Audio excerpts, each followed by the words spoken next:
في البرتغال وقبل مباراة بورتو مع يوفنتوس في ذهاب الدور ثمن النهائي سرقت قضية إيقاف ليوناردو بونوتشي الأنظار قبل أن يعود التركيز على المواجهة المنتظرة. تفاصيل في تقرير موفدنا حسين ياسين. المواجهة هي بين بورتو ويوفنتوس في دور الأبطال، لكن الحدث قبل يوم من المباراة في مكان آخر. بونوتشي سيكون في المدرجات. كان صحيحا اتخاذ هذا القرار من أجل النادي وزملائه والجمهور. الموضوع أغلق هنا.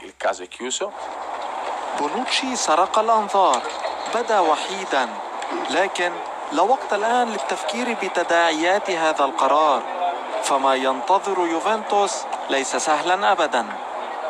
على أرضه هزم في السنوات الثلاث الأخيرة تشيلسي والبايرن. على أرضه حقق 8 انتصارات إن لم أخطئ، فضلا عن 3 تعادلات وخسارة، وبالتالي سيكون ثمن النهائي صعبا.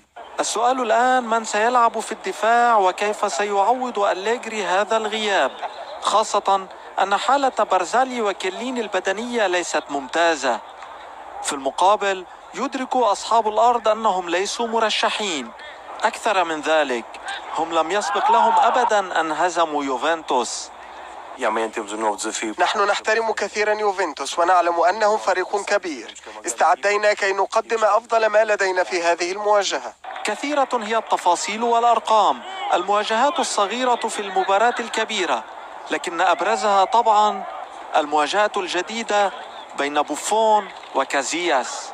بورتو على أرضه فريق صعب جدا، هذا يعرفه يوفنتوس، ويدرك الجميع أن جزءا كبيرا من حسم التأهل ربما يكون هنا في مباراة الذهاب. من ملعب دودراغاو في مدينة بورتو، حسين ياسين، بين سبورت.